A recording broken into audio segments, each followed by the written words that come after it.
온 세상 위하여 505장 찬송입니다. 온 세상 위하여 나 복음 전하리 만 백성 모두 나와서 주 말씀 들으라.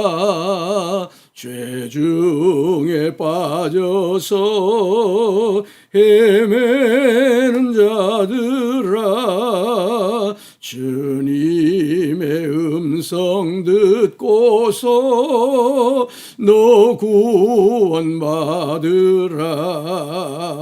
전하고 기도에 매일 증인 되리라. 세상 모든 사람 다 듣고 그 사랑 알도록 온 세상 위하여 이 복음 전하리. 저죄인 회개하고서 주 예수 믿으라. 이 세상 구하려 주 돌아가신 일 나 증거하지 않으면 그 사랑 모르리. 전하고 기도에 매일 증인 되리라. 세상 모든 사람 다 듣고 그 사랑 알도록 온 세상 위하여 주의 임하니 주 예수 이름 힘입어 이 복음 전하자. 먼 곳에 나가서 전하지 못해도 나 어느 곳에 있든지 늘 기도 힘쓰리. 전하고 기도에 매일 증인 되리라. 세상 모든 사람 다 듣고 그 사랑 알도록. 전능하사 천지를 만드신 하나님 아버지를 내가 믿사오며 그 외아들 우리 주 예수 그리스도를 믿사오니 이는 성령으로 잉태하사 동정녀 마리아에게 나시고 본디오 빌라도에게 고난을 받으사 십자가에 못 박혀 죽으시고 장사한 지 사흘 만에 죽은 자 가운데서 다시 살아나시며 하늘에 오르사 전능하신 하나님 우편에 앉아 계시다가 저리로서 산자와 죽은 자를 심판하러 오시리라. 성령을 믿사오며 거룩한 공회와 성도가 서로 교통하는 것과 죄를 사하여 주시는 것과 몸이 다시 사는 것과 영원히 사는 것을 믿사옵나이다. 아멘. 하나님 우리 아버지 감사합니다. 오늘도 매일 기도하게 하여 주시고 영암읍교회가 새벽 기도회를 봉헌하게 하여 주신 것을 감사합니다. 이날 이 새벽 기도회를 통해서 우리가 하루 종일 기도하는 마음으로 살게 하여 주시고 예배하는 마음으로 예배의 삶을 살아가도록 은총을 베풀어 주옵소서. 이 새벽에도 사모하오니 은혜 주옵소서. 예수님께 입맞추고 예수님을 경외하며 예수님께 피하오니 우리를 받아 주옵소서. 우리 구주 예수 그리스도 이름으로 기도하옵나이다. 아멘. 오늘 이 새벽에 우리에게 주시는 기록된 성경 누가복음 4장 31절에서 44절까지입니다. 누가복음 4장 31절에서 44절. 오늘 말씀은 예수님께서 갈릴리 지역 고향 나사렛에서 배척을 받으신 이후에 갈릴리 나사렛에서 약간 내려오면 있는 가버나움이라고 하는 곳에 가셔서 예수님이 사역을 하신 부분을 기록하고 있는 누가복음 4장 31절에서 44절을 같이 읽음으로 받겠습니다. 시작. 갈릴리의 가버나움 동네에 내려오사 안식일에 가르치심에 그들이 그 가르치심에 놀라니 이는 그 말씀이 권위가 있음이러라. 회당에 더러운 귀신 들린 사람이 있어 크게 소리질러 이르되 아 나사렛 예수여 우리가 당신과 무슨 상관이 있나이까? 우리를 멸하러 왔나이까? 나는 당신이 누구인 줄 아노니 하나님의 거룩한 자니이다. 예수께서 꾸짖어 이르시되 잠잠하고 그 사람에게서 나오라 하시니 귀신이 그 사람을 무리 중에 넘어뜨리고 나오되 그 사람은 상하지 아니한지라. 다 놀라 서로 말하여 이르되 이 어떠한 말씀인고 권위와 능력으로 더러운 귀신을 명함에 나가는도다 하더라. 이에 예수의 소문이 그 근처 사방에 퍼지니라. 예수께서 일어나 회당에서 나가사 시몬의 집에 들어가시니 시몬의 장모가 중한 열병을 앓고 있는지라. 사람들이 그를 위하여 예수께 구하니 예수께서 가까이 서서 열병을 꾸짖으신데 병이 떠나고 여자가 곧 일어나 그들에게 수종드니라. 해질 무렵에 사람들이 온갖 병자들을 데리고 나오매 예수께서 일일이 그 위에 손을 얹으사 고치시니 여러 사람에게서 귀신들이 나가며 소리질러 이르되 당신은 하나님의 아들이니이다. 예수께서 꾸짖으시사 그들이 말함을 허락하지 아니하시니 이는 자기를 그리스도인 줄 알미러라. 날이 밝음에 예수께서 나오사 한적한 곳에 가시니 무리가 찾다가 만나서 자기들에게서 떠나시지 못하게 만류하려 하매 예수께서 이르시되 내가 다른 동네들에서도 하나님의 나라 복음을 전하여야 하리니 나는 이 일을 위해 보내심을 받았노라 하시고 갈릴리 여러 회당에서 전도하시더라. 아멘. 아멘. 예수님께서 고향 나사렛에서 이는 요셉의 아들이 아니냐, 또 다른 복음서에서는 목수의 아들이 아니냐, 이렇게 예수님의 인간적인 부분을 가지고 그리스도이신 것을 믿지 아니하고 저들이 예수가 그리스도인 것을 메시아이신 것을 기적을 통해서 보이라고 하시자 예수님이 그곳을 떠나시지요. 또 저들에게 분명하고 확실한 메시지를 전했다고 해서요, 나사렛 어느 높은 지점으로 데리고 와서 예수님을 밀쳐서 떨어뜨려 죽여버리려고 하심으로 말미암아 기적적으로 예수님이 자라나셨던 갈릴리 나사렛을 떠나셔서 나사렛에서 조금 아래쪽 가버나움으로 가십니다. 이 가버나움은요, 위로의 말이라고 하는 뜻입니다. 위로의 마을, 말이 아니고 위로의 마을이라고 하는 뜻입니다. 참 이름이 예쁘지 않습니까? 위로의 마을. 당시 가버나움은요, 갈릴리에서 매우 번창한 도시였고요. 요단강이 갈릴리 호수로 유입되는 갈릴리 상류 지역에 이 가버나움이라고 하는 마을이 위치해 있었습니다.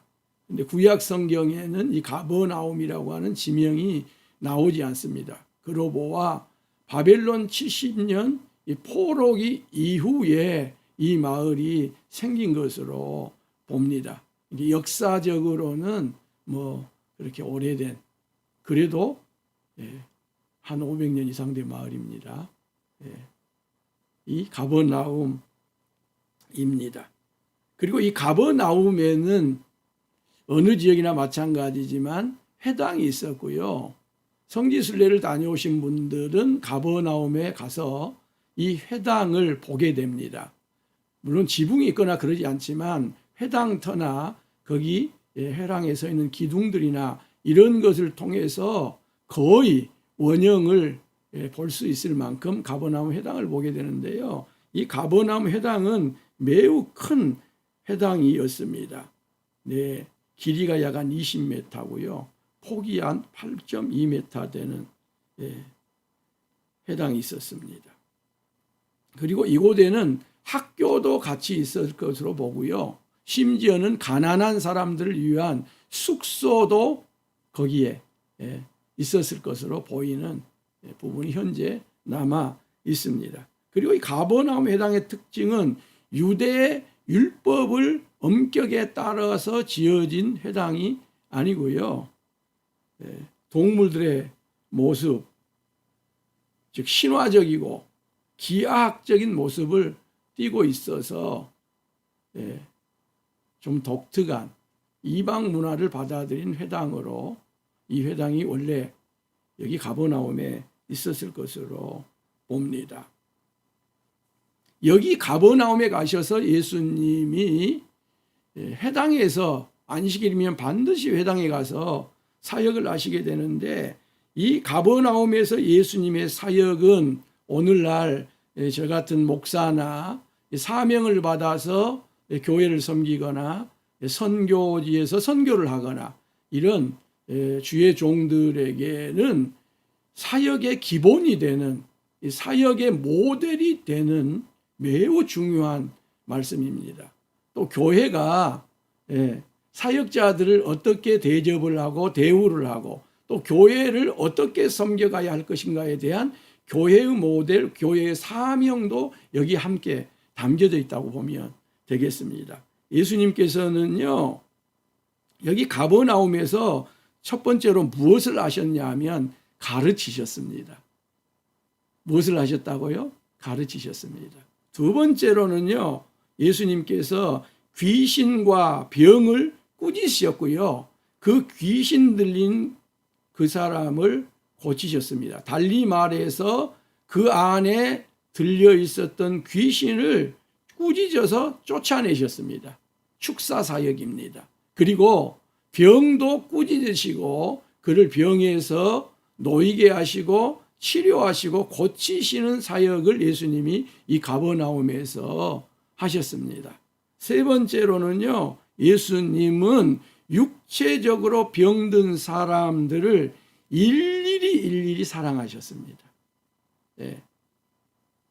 여기 이름 없는 다수입니다. 그 수많은 병자들이 예수님께로 오자 육체적으로 병든 저 사람들을 일일이 사랑하시고요, 안수하셔서 저들을 치료하셔 주셨고요. 네 번째로는 예수님께서 순서대로 제가 말씀을 드립니다. 예수님께서요, 쉬시면서 힘을 회복을 받으셨습니다. 그리고 다섯 번째로 예수님께서는 선포하셨습니다. 한번 하겠습니다. 선포.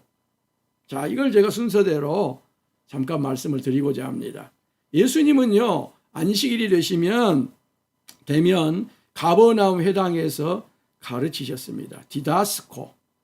한 번 안식일에서 가르쳤다는 이야기가 아니고 가버나움에 머물러 계시는 동안 안식일이면 매 안식일마다 회당에서 가르치셨다, 그런 뜻입니다. 가르치심을 멈추지 않으셨습니다. 그리고 사람들은 그 가르치심에 놀라워했습니다. 왜냐하면 예수님은 당시의 서기관들의 가르침과는 달랐기 때문입니다. 랍비들의 가르침과는 달랐기 때문입니다. 예수님은요, 일단 가르치시는 텍스트가 달랐습니다. 교재가 달랐습니다. 그리고 가르치시는 방법도 달랐습니다. 예수님의 텍스트는요, 그 말씀이었습니다. 예수님께서 입으로 즉 내시는 그것도 말씀이셨지만 예수님의 텍스트는 구약 성경이었습니다. 그 말씀으로 예수님은 가르치셨고요. 예수님의 교수 방법은 구체적으로 이것이다라기보다는 권위였습니다. 권세였습니다. 이 권위, 권세라고 오늘 번역되어 있는 이 말 속에는 선택적 자유라고 하는 뜻도 들어 있습니다. 그러니까 예수님께서 교수하시는 그 교수 방법이 어떤 굳어 있는 것이 아니고요. 네. 묶여 있는 것이 아니고요. 고정화되어 있는 것이 아니었다는 거죠. 우리는 이것을 복음서에서 예수님이 굉장히 많은 비유를 들고 네, 예화를 드는 걸 통해서 잘 보잖아요. 우리가 또 앞으로 보겠습니다만은 그것이 예수님에게 있어서 가르침의 권위가 되고요. 권세가 되고요. 능력이 되고요. 또 그것이 교수 방법이기도 했다고 하는 것을 오늘 누가가 우리에게 전달해 줍니다. 반면에 랍비들은요. 대부분 그 이전의 랍비들의 전승에다가 바탕을 두고 전임자들의 생각을 인용을 하면서 가르친 거예요. 우리도 자칫 과거를 회귀하기가 쉽습니다. 옛날에는 이랬습니다. 옛날에는 저랬습니다. 이런 경우들이 많잖아요. 랍비들의 가르침은 그 이전 전임 랍비들이 기준이 되었습니다. 그래서 안식일마다 전임자들에게 바탕을 두고 전임자들의 생각을 인용을 해서 가르친 거예요. 그리하여 사람들은 안식일마다 학자들이 단조로운 목소리로 이렇게 말하는 것을 듣게 된 거예요. 이 서기관들은 학자들이거든요. 랍비들은 학자들이거든요. 아무개 랍비가 말한 바에 의하면, 그런데 여기에 반대하는 아무개 랍비는 말하기를, 이렇게 가르친 겁니다. 그러나 예수님은 이런 인간의 전통에 의하여서 가르치지 않으셨습니다. 직접 하나님의 그 말씀을 가지고 가르치셨고요. 예수님의 입으로 나온 그 말씀이 또한 오늘 우리는 말씀으로 받고 있고요. 그게 얼마나 권위와 능력과 권세가 있는 것인가를 우리가 받고 있지 않습니까? 그래서 오늘날 많은 신실한 그리스도인들이 제게 한 말씀만 하옵소서, 제게 한 말씀만 주옵소서, 그렇게 간절히 사모하고 기도하는 거거든요. 한번 따라할까요? 예수님, 제게 한 말씀만 하옵소서. 예수님, 제게 한 말씀만 주옵소서. 이게 말씀입니다. 말씀. 그리고요, 예수님은 그 말씀을 아시되 그 말씀과 삶이 배치되는 것이 아니라 그 말씀에 합당한 삶을 사신 거예요. 위선이 없으셨습니다. 그런 면에서 예수님은 우리에게 참으로 귀감이 되는 선생님이요 교사이십니다.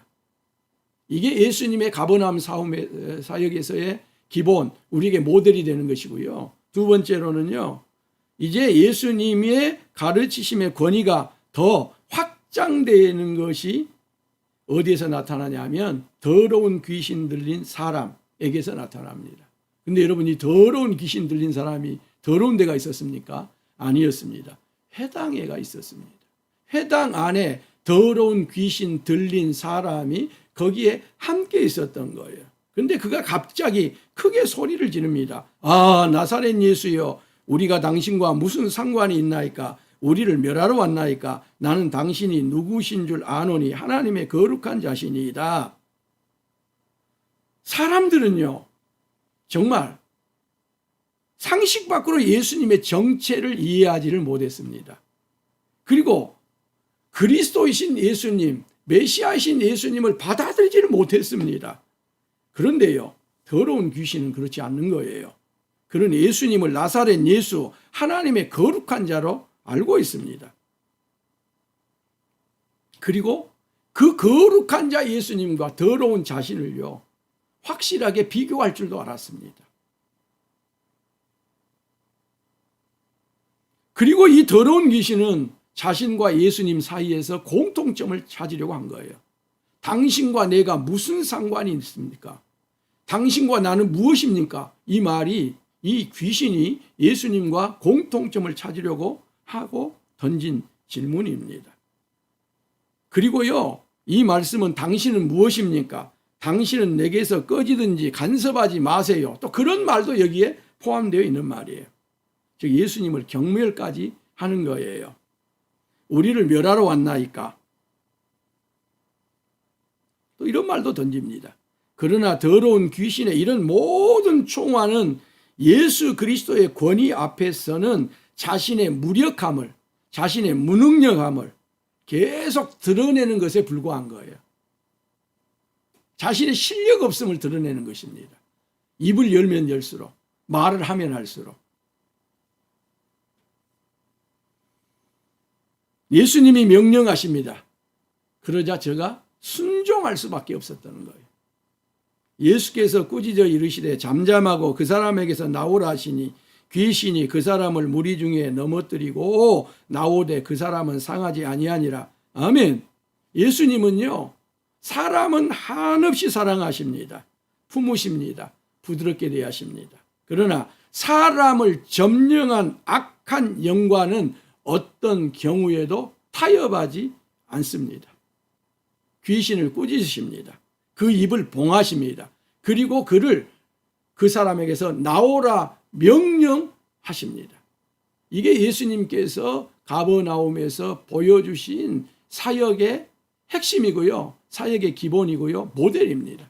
그리고 이 더러운 귀신을 꾸짖어서 나오게 해서 이 사람을 고쳐주신 것이 누가복음에서는 최초의 기적입니다. 예수님께서 이후에 사람들의 요청을 받으셔요. 시몬의 장모가 중한 열병을 앓고 있으니 고쳐달라는 거예요. 오늘날 열병은 아무것도 아닙니다. 그러나 여러분, 장티푸스 무서운 전염병이었습니다. 지금이야 이게 아무것도 아니지만 예수님 시대는요, 더 무서운 질병이었습니다. 이 열병, 특별히 중한 열병에 앓게 되면요, 혼수 상태에 들어갔다가 느닷없이 갑자기 죽는 이런 경우들이 생기는 거예요. 그래서 예수님이 회당에서 사역을 하시다가 시몬의 장모의 열병을 고쳐달라고 하는 사람들의 요청을 받아들여 시몬의 집으로 갑니다. 그리고 그 집으로 가셔서 열병이 걸려있는 장모에게서 멀찌감치 서 계신 것이 아니고 그 열병이 걸려있는 장모에게로 가까이 가십니다. 곁에 서십니다. 갈 수 있는 거리까지 더 가까이 가신 것입니다. 그리고 위에서 그 장모를 내려다봅니다. 즉 그 열병을 내려다봅니다. 참 놀라운 장면입니다. 얼마나 사랑이 느껴지는, 얼마나 예수님의 긍휼하심이 느껴지는 장면인지 몰라요. 예수님은 사랑이시라. 우리는 이 모습을 여기서 봅니다. 그리고 그 열병을 꾸짖으사 병이 떠나고 시몬의 장모가 즉시 일어나서 예수님과 그 일행을 섬깁니다. 해질 무렵이 됩니다. 사람들이 온갖 병자들을 데리고 예수님께로 나옵니다. 그러자 예수님께서 밤이 깊어진지도 모르고 날이 샌 줄도 모르고 그 한 사람 한 사람의 병자들의 머리에 손을 얹으시고 손을 대시고 안수하셔서 치료하여 주십니다. 이게 예수님께서 가버나움에서 행하셨던 사역의 기본, 사역의 모델입니다. 약한 사람들, 병든 사람들을요, 멀리하지 아니하시고 가까이 하시고 저들을 한 사람 한 사람 손을 얹으셔서 고쳐주시고 회복시키시고 치료하시는 예수님이셨다는 것입니다. 네 번째로요, 42절은 예수님의 사역에서 매우 독특한 부분입니다. 날이 밝음에 예수께서 나오사 한적한 곳에 가시니 무리가 찾다가 만나서 자기들에게서 떠나시지 못하게 만류하려 하매. 예수님은 저녁 내 밤이 새도록 그 몰려온 환자들을 일일이 안수하여서 고쳐주시는 이 사역을 하시는 거예요. 그리고 날이 밝았습니다. 여러분, 날이 밝으면 뭘 예상할 수 있어요? 고침을 받고 돌아갔던 가버나움의 사람들 가운데 또 주변 사람들이 그 소식을 듣고 전부 다 예수님께 고침을 받기 위해서 몰려올 그럴 상황입니다. 예수님 이것을 몰랐을 리가 있습니까? 당연히 예수님은 알았습니다. 그래서 예수님이 이와 같은 상황을 알았다면 상식적으로 말한다면 더 마음을 굳게 다지고 계셔야 됩니다. 그리고 12제자들에게는 너희들 단단히 마음을 먹어라. 사람들이 굉장히 많이 몰려올 것이다. 지난밤에 우리가 피곤했지만 야, 또 낮에도 우리가 이들을 고쳐야 된다. 그렇게 아시면서 예수님이 대기하시고 준비를 하시고 계셨어야 될 상황인데 예수님은 날이 밝자마자 한적한 곳으로 가십니다. 어디로 가셨다고요? 한적한 곳으로 가셨습니다. 여기 예수님이 한적한 곳으로 가신 것은 무엇하러 가셨을까요? 물론 기도하시기 위해서 한적한 곳을 가실 때도 있었습니다. 그런데 여기 예수님이 한적한 곳으로 가신 것은 그 이유는 쉬시러 가신 것입니다. 무엇하러 가셨다고요? 쉬시러 가신 것입니다. 즉 예수님께서 공적인 사역에서 물러나서서 휴식을 취하러 가신 거예요. 인간의 육체는요, 무리하면 지치게 되어 있습니다. 제게도요, 우리 교회 김승관 장로님도 계시고요, 또 아주 좋은 장로님이 한 분이 계시는데요, 늘 제게 권면을 합니다. 목사님 쉬어야 됩니다. 쉬어야 됩니다. 늘 감사하게 받고 있고요. 아무튼 쉬려고 최선을 다하고 있기는 합니다. 육체는 무리하면요, 지치게 되어 있습니다.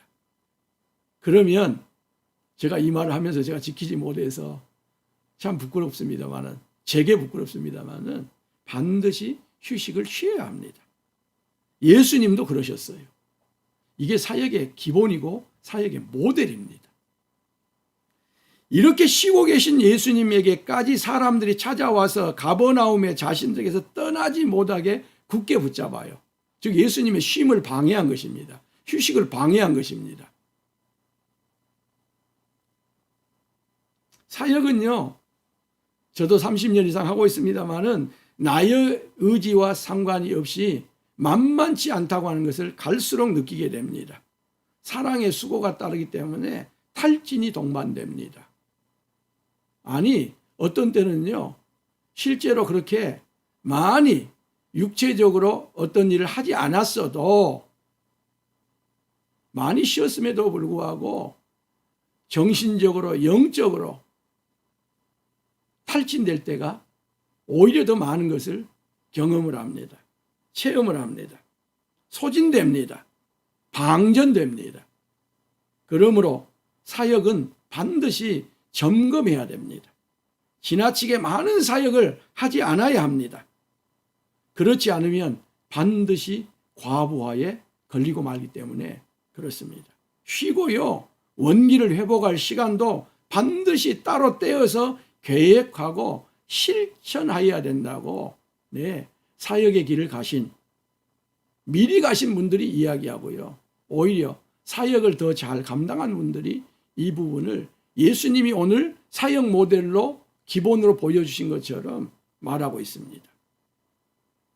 그렇지 않으면요, 몸은 항상 현장에 있습니다. 항상 교회에 있습니다. 그런데 사역이 효율적이지 않다는 겁니다. 효과가 나타나지 않는다는 것입니다. 이것은 우리 주님이 바라시는 바가 아닙니다. 그리스도인은 그런 면에서, 성도들은 그런 면에서, 특별히 목회자들은 이 부분도 주님을 따라가야 합니다. 휴식 시간도요, 정해놓고 지켜야 한다고 많은 사역의 길을 가신 분들이 이야기를 합니다. 그런데 목회자들은 대부분 지금 자신이 하고 있는 일이 충분하지 못하다고 생각을 합니다. 부족하다고 생각합니다. 불러주신 예수님께서도 부끄럽다고 생각하고요. 성도들에게도 부끄럽다고 생각을 합니다. 그래서 여유를 갖지 못합니다. 놀거나 즐길 자격이 없다고 생각합니다.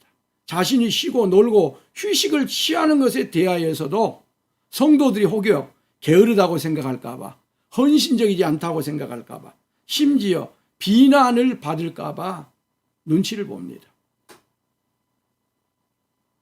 조심조심합니다. 그러나 그것은 비난하는 그분들의 몫이랍니다. 헌신하지 않다고 말하고요. 게으르다고 말하는 그 사람들의 몫이답니다. 그러므로 그런데도 불구하고 반드시 쉬어야 한다고 말합니다. 그래야 쉼을 이해하지 못하고 그럴 사람들이 없겠지만 혹여라도 안이 꽂게 보는 성도들에게도 유익이 된다는 거죠. 예수님의 사역 가운데 이 쉼의 기본이, 쉼의 사역 모델이 있다고 하는 것을 제가 어제 저녁에 쉬어야 되는데 쉬지 못하고 새벽까지 말씀 가운데서 깨달은 거고요. 오늘은 좀 쉬려고 하는데 내일 새벽기도 말씀 그래도 또 준비해놓고 쉬어야 되니까 얼마나 쉬워질지 모르겠습니다. 그리하여 예수님은요, 자신을 붙들려고 하는 가버나움 사람들에게 붙들리지 아니하셨어요. 즉 사역에 붙들리지 않았어요. 사역에 끌려가지 않았어요. 그러면서 다음과 같이 말씀을 하십니다. 내가 다른 동네들에서도 하나님의 나라의 복음을 전하여야 하리니 나는 이 일을 위해 보내심을 받았노라. 예수님은 자신이 무엇을 위하여 보내심을 받았는지를 아셨습니다. 예수님은 자신이 하나님 나라 복음을 전하기 위하여 보내심을 받았다고 하신 것입니다. 그래서 예수님은 자신이 하나님 나라 복음을 전하기 위하여 보내심을 받았기 때문에 이 목적을 이루기 위하여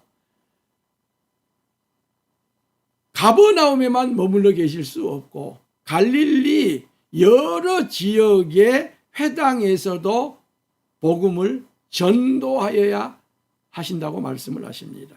그런데 여러분 여기 전도로 번역되는 헬라어 캐리스토는요, 고지한다, 알린다, 큰 소리로 선포한다, 사자가 되다, 그런 뜻입니다. 즉 제가 지금 하고 있는 것입니다. 선포하는 것, 네, 고지하는 것, 설교하는 것. 그래서 목사를 주의 사자 그렇게 말하는 것입니다. 이게 사역의 기본이고 사역의 모델입니다. 예수님은요, 말씀을 가르치시기도 하셨지만 사자로서 선포하셨습니다. 선포하셨습니다. 예수님으로부터 부르심을 받은 사역자들은, 목회자들은 이 예수님의 사역 모델을 따라가야 합니다. 교회도 이것을 채용해야 되고요. 교회도 이것을 이루어가야 됩니다. 예수님은 가르치셨습니다. 예수님은 귀신과 병을 꾸짖어 쫓아내셨습니다. 예수님은 육체적으로 병든 사람들을 지극히 사랑하시고요. 긍휼히 여기시고 목자 없는 양같이 불쌍히 여기셔서 그 사람들에게 일일이 손을 대시고요. 안수하시고요. 치유하시고 고쳐주셨습니다. 예수님은요, 가르치실 뿐만 아니라 병자들을 치유하시고 고치실 뿐만 아니라 하나님 나라 복음을 선포하셨습니다. 주의 사자로서의 사명을 감당하셨습니다. 그런 가운데 예수님은요, 쉬셨습니다. 힘을 회복받으셨습니다. 예수님은요, 인간의 몸을 입고 이 땅에 오신 후로는 무소부세하신 하나님의 특성이랄지요, 영으로서 가지고 계셨던 그와 같은 전능하심이랄지 이런 것들을 나타내기도 하셨지만요, 육체에 한해서는 그와 같은 것들을 적용하지 않으셨습니다. 적용할 수도 없으셨습니다. 그것을 다 성부 하나님께 반납하셨습니다. 그래서 예수님은 쉬시면서요, 힘을 회복받으셨던 거예요. 힘을 회복받으셨던 거예요. 성도 여러분, 제가요, 이런 사역을 잘 감당할 수 있도록 기도해 주시기를 바랍니다. 또 우리 교회가 가르치는 사역을 잘 감당하고요, 선포하는 사역을 잘 감당하고요, 약한 사람들, 힘든 사람들, 어려운 사람들을 일일이 긍휼의 마음을 가지고 사랑의 마음을 가지고 인애의 마음을 가지고 저들을 다가가고 어루만지고 하는 가운데 치유하고 고치고 회복시키고 이루하는 사명도 감당할 수 있기를 원하고요. 더불어서 여러분 제가 쉼을 누릴 수 있도록 배려해 주시기를 바라고요. 또 도와주시기를 바라고요. 협력해 주시기를 원합니다. 저는 기대에 차 있습니다. 코로나만 좀 잠잠해지면